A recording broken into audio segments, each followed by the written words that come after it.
ഞാൻ പറയുന്നത് ഒന്നാമതായി നാസ്തികത മാനവ വിരുദ്ധമാകുന്നത് അത് വിജ്ഞാനത്തിന് മുകളിൽ കരിമ്പടവുമായി പ്രത്യക്ഷപ്പെടുന്നു എന്നതുകൊണ്ടാണ്. വിജ്ഞാനത്തോട് സത്യസന്ധമായ സമീപനം അവർക്കൊരിക്കലും ഉണ്ടായിട്ടില്ല എന്നതുകൊണ്ടാണ്.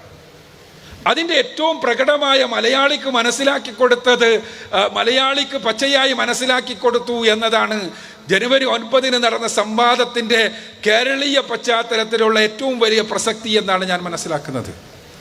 നിങ്ങൾ ആലോചിച്ച് നോക്കുക, സമുദ്രാന്തര ഭാഗത്തെ ഇരുട്ടിനെ കുറിച്ചാണ് നമ്മൾ പറഞ്ഞത്. പരിശുദ്ധ ഖുർആനിൽ പറഞ്ഞത് ളുലുമാത്തും എന്നാണ്, ഒന്നിന് മുകളിൽ ഒന്നായി ഇരുട്ടുകൾ. സമുദ്രാന്തര ഭാഗത്ത് ഇരുട്ടുണ്ട് എന്ന് തന്നെ നമുക്ക് മനസ്സിലായത് 950-കൾക്ക് ശേഷമാണ്. കാരണം കൂരാകൂരി ഇരുട്ട്. കാരണം അതിനുശേഷമാണ് അങ്ങോട്ട് പോകാൻ കഴിഞ്ഞിട്ടുള്ളൂ. അതുകൊണ്ടാണ് 1000 മീറ്ററുകൾക്ക് അപ്പുറത്തേക്ക് പോയാണ് അല്ലാണ് നമ്മൾ ഖുർആനിൽ പറയുന്ന രൂപത്തിൽ കൈ പുറത്തേക്ക് ഇട്ടാൽ വരെ കാണാൻ കഴിയാത്ത രൂപത്തിലുള്ള ഇരുട്ട് ഉണ്ടാവും. അപ്പൊ ആ ഇരുട്ടിനെ തന്നെ വീണ്ടും വീണ്ടും ഘട്ടങ്ങളായി തിരിച്ചിട്ടുണ്ട്. മീസോപിലാജിക്, അബിസോപിലാജിക്, ഹെഡൽ പിലാജിക് എന്നെല്ലാം പറഞ്ഞിട്ട് ശാസ്ത്രജ്ഞന്മാർ, അതെല്ലാം നമ്മൾ സംവാദത്തിൽ വിശദീകരിച്ചതാണ്. ഈ ഇരുട്ട് അത് കണ്ടുപിടിച്ചതും മനസ്സിലാക്കിയതുമെല്ലാം 950-കൾക്ക് ശേഷമാണ്. പക്ഷേ അത് അന്ന് തന്നെ ഒരു ഭയങ്കര ഡോക്ടർ അവിടെ കടലിൻ്റെ അടിയിൽ 6 മീറ്റർ പോയപ്പോഴേക്കും മൂപ്പര് ഇരുട്ട് കണ്ടു. എന്നിട്ട് മൂപ്പരനെ പറഞ്ഞു ബോധം കെട്ടുപോയിട്ടാണ്. ബോധം കെട്ട ഇരുട്ടല്ലാതെ വെളിച്ചുണ്ടാവും. അപ്പോൾ ഏതായിരുന്നാലും ശാസ്ത്രത്തോടുള്ള സമീപനമാണ് ഞാൻ പറയുന്നത്, അതല്ല അദ്ദേഹത്തിൻ്റെ വർത്തമാനത്തെയല്ല. സയൻസ് ശാസ്ത്രീയമായി തങ്ങളുടെ ആശയത്തിനെതിരാണ് എന്ന് വന്നപ്പോൾ, സയൻസ് എതിരാണെന്ന് വന്നപ്പോൾ സയൻസിനെ തന്നെ നിഷേധിക്കുന്ന സമീപനാണ്. സയൻസിനെ നിഷേധിക്കുന്ന സമീപനത്തിൽ ഏറ്റവും പ്രധാനപ്പെട്ട ഒന്നാണ് സാധാരണ ഇസ്ലാമികമായ അക്ഷരക്രമത്തിൽ നമ്മൾ പറയും, പദാവലിയിൽ നമ്മൾ പറയും തജ്രിബ തെളിവല്ല എന്ന്. കാരണം അനുഭവങ്ങൾ തെളിവല്ല എന്ന്. കാരണം അനുഭവങ്ങൾ വൈയക്തികമാണ്. ആ വൈയക്തികമായ അനുഭവങ്ങൾക്ക് പല കാരണങ്ങളുണ്ടാകാം. ശാസ്ത്രവും അതിനാണ് പറയുക, പേഴ്സണലായിട്ടുള്ള വൈയക്തികമായ അനുഭവങ്ങൾ അഥവാ സബ്ജക്റ്റീവ് ആയിട്ടുള്ള അനുഭവങ്ങൾ ഒരിക്കലും ഒരു കാര്യത്തിനും തെളിവല്ല. അതിന് ഒബ്ജക്റ്റിവിറ്റി വേണം. അത് ശാസ്ത്രത്തിൻ്റെ രീതിയാണ്. ശാസ്ത്രം ഒരുപാട് കാലമായി പണിയെടുത്ത് പാടുപെട്ട് പഠിച്ച് മനസ്സിലാക്കിയിട്ടാണ് ഈ സമുദ്രാന്തര ഭാഗത്ത് ഇരുട്ടുകളെക്കുറിച്ചുള്ള പഠനങ്ങൾ വന്നതും അത് പുറത്തുവിട്ടതും അതിനെക്കുറിച്ചുള്ള ഗവേഷണങ്ങൾ വന്നതും അതിനുവേണ്ടി കോടികൾ ചെലവഴിച്ചു കൊണ്ടിരിക്കുന്നതും. പക്ഷേ അത് നിഷേധിക്കാൻ ഭൗതികവാദിക്ക് ഒറ്റ സെക്കൻഡുള്ളൂ. 6 മീറ്റർ പോയപ്പോൾ ഞാൻ ബോധം കെട്ട് ഇരുട്ട് കണ്ടു എന്നുള്ളത് മാത്രം. എന്നിട്ടോ അത് കഴിഞ്ഞാൽ അത് അന്നത്താന്ന് വിചാരിക്കുക. എന്നിട്ടോ അത് കഴിഞ്ഞിട്ട് കേരളത്തിലെ ഒരു മഹാഭൗതികവാദി പിന്നെ എന്തായിരുന്നു, രാത്രിയാണെങ്കിൽ സമുദ്രത്തിൽ ഇരുട്ടാണ്, പകലാണെങ്കിൽ വെളിച്ചാണ്. ഇരുട്ടും വെളിച്ചമുണ്ടാകുമ്പോൾ വെളിച്ചം ഇരുട്ടുണ്ടാകും, ഇരുട്ട് വെളിച്ചമാകുമ്പോൾ വെളിച്ചം ഇരുട്ടാകും. ഇയാൾ പറയുന്നത് എന്താണെന്ന് തന്നെ അയാൾക്ക് തന്നെ മനസ്സിലാകാത്തൊരവസ്ഥ. പിന്നെ 2 ദിവസം കഴിഞ്ഞപ്പോൾ അദ്ദേഹം ബ്രൗസ് ചെയ്ത് നോക്കിയപ്പോൾ ഒരു ആർട്ടിക്കിൾ കിട്ടി. ആർട്ടിക്കിളിൻ്റെ ഹെഡിങ് എന്താണ്? Deep sea is not dark. എന്താണ്? കാരണം സമുദ്രാന്തര ഭാഗത്ത് ഡാർക്കാണ് എന്ന പഴയ സങ്കല്പത്തിനെതിരെ അത്ര തന്നെ ഇരുട്ടല്ല എന്ന ഒരു ആർട്ടിക്കിൾ, ശാസ്ത്രീയമായ ആർട്ടിക്കിൾ തന്നെയാണ്. പക്ഷെ ആർട്ടിക്കിൾ പറയുന്നത് ബയോലൂമിനൻസിനെ പറ്റിയാണ്. ആ ബയോലൂമിനൻസ് എടുത്തുകൊണ്ട് സമുദ്രാന്തർ ഭാഗത്ത് ഇരുട്ടല്ല എന്ന് സ്ഥാപിക്കുകയാണ്. ആരാ? കേരളത്തിലെ മഹാശാസ്ത്ര ബുദ്ധിജീവി. അദ്ദേഹത്തോട് ഞാൻ പറഞ്ഞു, നമുക്കൊന്ന് സമുദ്ര ശാസ്ത്രജ്ഞന്മാരെ കൂടെ ഒന്നിരിക്കുക, എന്നിട്ട് ഞാൻ പറഞ്ഞത് ശരിയാണോ അല്ലെന്ന് അവർ തീരുമാനിക്കട്ടെ. ഇല്ല, അതിനൊന്നും റെഡിയില്ല, നമ്മൾ പറയേണ്ടതാണ് സയൻസ് എന്നാണ്. കാരണം നിങ്ങൾ ആലോചിച്ച് നോക്കുക, സമുദ്രാന്തര ഭാഗത്ത് ഇരുട്ട്, ഈ ബയോലൂമിനൻസ് തന്നെ എന്താണെന്നറിയോ? ഈ നല്ല കൂരാക്കൂരി ഇരുട്ടത്ത് നമ്മൾ കാണൂല ചിലപ്പോൾ മിന്നാമിനുങ്ങ്. ആ മിന്നാമിനുങ്ങിലുള്ള ബയോലൂമിനൻസാ. അത് ഫോട്ടോസിന്തസിസിന് പകരം കീമോസിന്തസിസ് എന്ന ഒരു രാസവസ്തുക്കളെ ഉപയോഗപ്പെടുത്തിക്കൊണ്ടുള്ള ഊർജോൽപാദനമാണ്. അത് ആ കൂരാകൂരി ഇരുട്ടത്ത് ഒരു മിന്നാമിനുങ്ങുണ്ടെങ്കിൽ ആ മിന്നാമിനുങ്ങിനെ പറ്റി അവിടെ ഇരുട്ടില്ല എന്ന് ആരെങ്കിലും പറയുമോ? വെളിവുള്ളവരാരെങ്കിലും പറയുമോ? എന്നിട്ട് ബയോലൂമിനൻസ് വെച്ചുകൊണ്ട് ഇരുട്ടില്ല. ഇത് ഞാൻ പറയുന്നത് അദ്ദേഹത്തിൻ്റെ വാദത്തെ ഗണ്ണിക്കാനല്ല, ശാസ്ത്രത്തോടുള്ള അവരുടെ സമീപനം മനസ്സിലാക്കുന്നതിന് വേണ്ടിയാണ്. പിന്നെയോ ആന്തരിക തിരമാലകളെ കുറിച്ച് പറഞ്ഞപ്പോൾ ആന്തരിക തിരമാലകളെ പണ്ടേ അറിയുന്നതാണ്. എത്ര പണ്ട്? കുറേ പണ്ട്. എന്നാൽ ശാസ്ത്രലോകത്തിന് അറിയില്ല.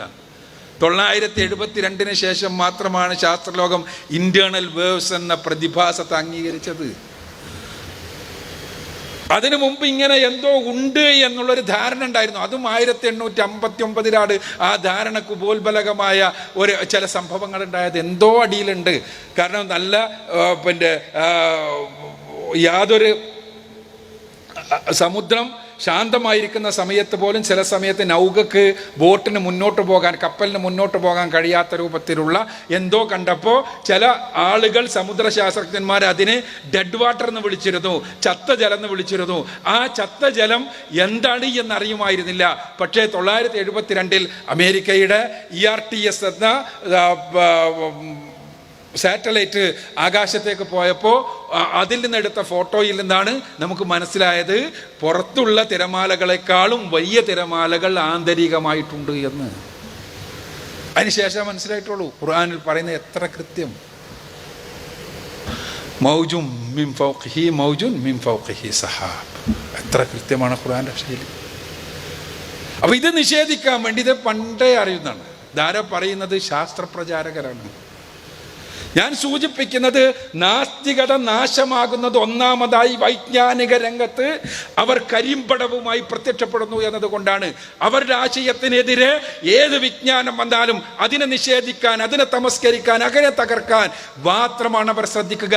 അതുകൊണ്ട് തന്നെ നാസ്തികത മനുഷ്യ വിജ്ഞാനത്തിന്റെ വിഹായുസ്സിലേക്കുള്ള വിജ്ഞാന വിഹായുസ്സിലേക്കുള്ള മനുഷ്യന്റെ പ്രയാണത്തിന് എതിരാണ് നാസ്തികത. ഇന്നത്തെ മാത്രമല്ല എന്നത്തെയും. കാരണം എന്താന്ന് വെച്ചാൽ നാസ്തിക സുഖഭോഗത്തിന്റെ തത്വശാസ്ത്രമാണ്. സുഖഭോഗത്തിന്റെ തത്വശാസ്ത്രത്തിന് എങ്ങനെയാ ത്യാഗം ആവശ്യമുള്ള ശാസ്ത്രീയ പഠനങ്ങൾ പറയാം. പഴയ കാലത്ത് ഗ്രീസിലുണ്ടായിരുന്ന പ്രോട്ടഗോറസ് എന്നിട്ട് ഒരു ഭൗതികവാദി ഉണ്ടായിരുന്നു. അദ്ദേഹം പറഞ്ഞത്, പ്രോട്ടഗോറസ് ഭൗതികവാദി നാസ്തികൻ, അദ്ദേഹം ഗ്രീസിൽ ക്രിസ്തുവിന് മുമ്പുണ്ടായിരുന്ന പ്രസിദ്ധനായിരുന്ന നാസ്തികൻ. അദ്ദേഹം പറഞ്ഞത് കണക്കുകൊണ്ടൊരു കാര്യമില്ല, അതൊരു ഉപകാരമില്ലാത്ത സാധനം, അതുകൊണ്ട് പഠിക്കേണ്ടെന്ന്. അത് പഠിക്കാനും പഠിപ്പിക്കാനുമെല്ലാം ഉപയോഗിക്കുന്ന സമയം വെറുതെ ആണെന്നാണ്. കാരണം അദ്ദേഹം കണ്ട കാര്യത്തിൽ തിന്നുക, കുടിക്കുക, രസിക്കുക, രമിക്കുക, അതിൽ കണക്കുകൊണ്ടൊരു കാര്യമില്ല അന്നത്തെ അവസ്ഥയിൽ. അന്ന് ഏത് കാലഘട്ടത്തിലെയും ശാസ്ത്രത്തിൻ്റെ, സയൻസിൻ്റെ നട്ടെല്ല് എന്ന് പറഞ്ഞാൽ അഭിനവഗണിതമാണ്.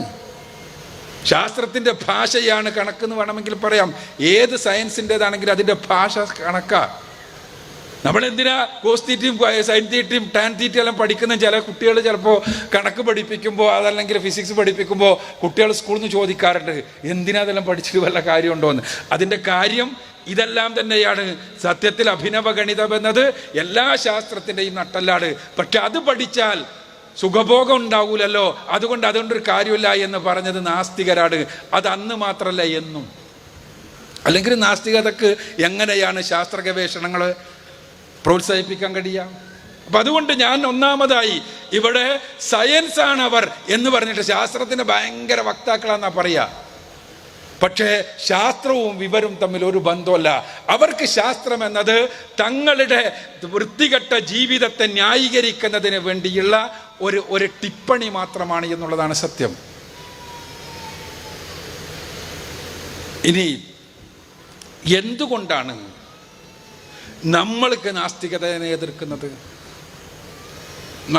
എതിർക്കുന്നതിൻ്റെ കാരണം നാസ്തികത മാനവ വിരുദ്ധമാണ് എന്നതുകൊണ്ടാണ്. മറ്റവരോട് ആരോടെങ്കിലും വ്യക്തിപരമോ ആദർശപരമോ ആയ ആ രൂപത്തിലുള്ള വിരോധമല്ല. ഒരുപാട് ആദർശങ്ങളുണ്ടല്ലോ ഇവിടെ.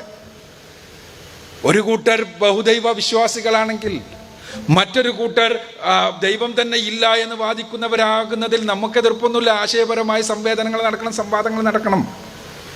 പക്ഷേ നാസ്തികത എന്ന ആശയത്തിൻ്റെ ഒരു പ്രത്യേകത, അത് മനുഷ്യ മനസ്സുകൾക്കകത്തേക്ക് അഹങ്കാരത്തെ സംപ്രേഷണം ചെയ്യുന്നു. അതാണ് ഇവിടെ കണ്ടത്. ഞാൻ നേരത്തെ പറഞ്ഞല്ലോ, ശാസ്ത്രം കഴിഞ്ഞാൽ പിന്നെ ഞങ്ങളിത് ചെയ്താൽ, ഞങ്ങൾ ഇത് പറഞ്ഞാൽ ഞങ്ങൾക്ക് എല്ലാവരെയും കുരങ്ങ് കളിപ്പിക്കാമെന്ന വിചാരം, അല്ലെങ്കിൽ ഇങ്ങനത്തെ സാധനം എഴുതി വിടുമോ? ഈ അഹങ്കാരം നിങ്ങൾ നോക്കുക. ഇപ്പം അടുത്ത് ഈ നാസ്തികരുടെ സമ്മേളനങ്ങൾ എടുത്തു നോക്കുക. അവര് സ്വീകരിച്ച പ്രമേയങ്ങൾ എടുത്തു നോക്കുക. ഇപ്പം അടുത്ത് കേരളത്തിലെ യുക്തിവാദി സംഘം സ്വീകരിച്ചൊരു സമ്മേളന പ്രമേയം, വലിയൊരു പ്രമേയം എന്തായിരുന്നു വെച്ചാൽ മതം ഉപേക്ഷിക്കൂ മനുഷ്യരാകൂ എന്ന്. അതിൻ്റെ അർത്ഥം എന്താ? മതമുള്ളവരൊന്നും മനുഷ്യരല്ല. അപ്പം ആരാ മനുഷ്യർ? മതമില്ലാത്തവർ മാത്രമാണ് മനുഷ്യർ. ഇങ്ങനെ ആരെങ്കിലും ഏതെങ്കിലും ദർശനത്തിൻ്റെ ആളുകൾ പറയുമോ? തങ്ങളല്ലാത്ത എല്ലാവരും മനുഷ്യരല്ല, വൃത്തികെട്ടവരാണ്, താഴെയുള്ളവരാണ് എന്നത് നാസ്തികതയുടെ സ്വാഭാവികമായ സാധനമാണ്. ഇത് കേരള യുക്തിവാദി സംഘത്തിൻ്റെ മാത്രം പ്രശ്നമല്ല, എന്നുമുള്ളതാണത്. ഫ്രെഡറിക് നീഷെ, മഹാനായ ഭയങ്കര ചിന്തകനായിട്ട് അറിയപ്പെടുന്ന, ആസ്തിക ചിന്തകനായിട്ട് അറിയപ്പെടുന്ന ആളാണ്. അദ്ദേഹം പറഞ്ഞത് ദൈവം മരിച്ചിരിക്കുന്നു എന്നാണ്. ഗോഡ് ഈസ് ഡെഡ് എന്ന കുപ്രസിദ്ധമായ വാക്യത്തിലൂടെ നാസ്തികർക്ക് ഏറ്റവും പ്രിയങ്കരനായ മനുഷ്യനാണ് അദ്ദേഹം. ദൈവം മരിച്ചിരിക്കുന്നു, ഇനി ദൈവം ഏതൊക്കെയോ ഗുഹകളിൽ അവശേഷിക്കുന്നുണ്ടാകും, അവിടെ കൂടി പോയി അവനെ പുറത്താക്കിയിട്ടേ നമുക്ക് ജീവിതം പറ്റൂ എന്ന് പറഞ്ഞയാൾ ഫ്രെഡറിക് നീഷെ. നീഷെ എന്താ പറഞ്ഞത്? സൂപ്പർമാനെ സൃഷ്ടിക്കണം മനുഷ്യൻ, എന്നിട്ടോ ദുർബലരായ ആളുകളെ ഇല്ലായ്മ ചെയ്യണം. ദുർബലതയാണ് മതം വളർത്തുന്നത്. സ്നേഹത്തെ പോലെ, കാരുണ്യത്തെ പോലെയുള്ള മതത്തിന്റെ സിദ്ധാന്തങ്ങൾ മനുഷ്യരിൽ ദുർബലതയുണ്ടാക്കുന്നു. മനുഷ്യർ പുരോഗമിക്കണമെങ്കിൽ, മനുഷ്യർക്ക് ഈ ഭൂമി സ്വർഗമാക്കണമെങ്കിൽ എന്ത് വേണം?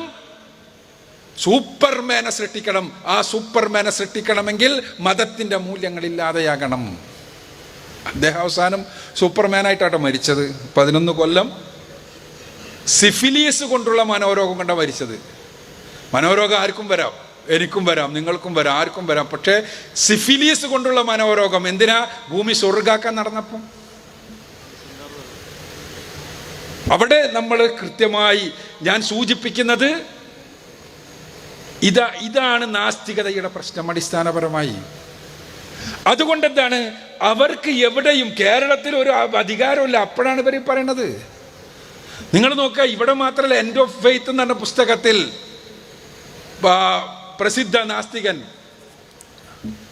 എന്നിട്ട് നവനാസ്തികരിൽ പ്രസിദ്ധനായ സാം ഹാരിസ് എഴുതുന്നത് എന്താ? മുസ്ലാമിനെ കുറിച്ച് പറഞ്ഞുകൊണ്ട് ചില ആശയങ്ങൾ അത് സ്വീകരിക്കുന്നവരെ മുച്ചൂട് നശിപ്പിക്കുന്നതിനെ ന്യായീകരിക്കുന്നതാണ് ചില ആശയങ്ങൾ. അതിൻ്റെ അർത്ഥം എന്താ? ചില ആശയങ്ങൾ അത് സ്വീകരിച്ചവരെ മുച്ചൂടും നശിപ്പിക്കുന്നതിനെ ന്യായീകരിക്കുന്നവയാണ്. ഇസ്ലാം ആ ആശയം സ്വീകരിച്ച ആളുകളെ നശിപ്പിക്കുന്നതിനെ ന്യായീകരിക്കുന്നതാണ് ഇസ്ലാമിന്റെ ആശയങ്ങൾ തന്നെ എന്നർത്ഥം. അതാണ് നവനാസ്തികതയുടെ അടിത്തറ. അതുകൊണ്ടാണ് അത് മാനവർക്ക് അപകടമാണെന്ന് പറയുന്നത്. അവർക്ക് അധികാരം കിട്ടിയപ്പോൾ എന്തായിരിക്കും അവസ്ഥ? ചരിത്രത്തിൽ ആധുനിക കാലഘട്ടം മാത്രം എടുത്താൽ മതിയല്ലോ. 1917 മുതൽ 2007 വരെയുള്ള സമയം 90 കൊല്ലം. 90 കൊല്ലത്തിന്റെ ഇടക്ക് 52 നാസ്തികന്മാർ 28 രാജ്യങ്ങളുടെ നേതാക്കളായിട്ടിരുന്നിട്ട് കൊന്നൊടുക്കിയത് 14,80,00,000 മനുഷ്യരെയാണ്. യുദ്ധത്തിൽ മാത്രമല്ല, പട്ടിണിക്കിട്ട് കൊന്നത് വരെ അതിൽ പെടും. എന്താ? ഞങ്ങളുടെ ആശയാണ് സൂപ്പർ, ബാക്കിയുള്ളവരൊന്നും മനുഷ്യരാകൊള്ളൂല. ആ ബാക്കിയുള്ളവർ ഞങ്ങളുടെ ആശയത്തിനെതിരാണെങ്കിൽ അവരെ പീഡിപ്പിക്കുന്നത്, കൊല ചെയ്യുന്നത് ഒന്നും ഒരു നീതീകരിക്കപ്പെടുന്നതാണ്. ഇത് വെറും കണക്ക് പറയുന്നതല്ല. നിങ്ങൾക്ക് ഞാൻ സൂചിപ്പിച്ച കണക്ക് കൃത്യമായി സ്ഥാപിച്ചു തരാൻ ഞാൻ സന്നദ്ധനാണ്.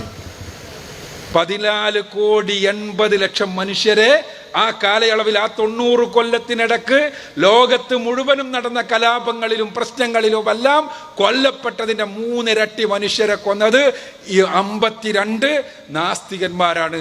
52 നാസ്തികന്മാർ 28 രാജ്യങ്ങളുടെ നേതൃത്വത്തിലിരുന്നിട്ട്. ഇങ്ങനെ പലരും ക്രൂരന്മാരാകാറുണ്ട്. പക്ഷേ ഒരാശയം എന്നുള്ള നിലക്ക് മനുഷ്യരെ ക്രൂരന്മാരാക്കുന്ന ഒരൊറ്റ ആശയം മാത്രമേ ഉള്ളത് നാസ്തികതയാണ്.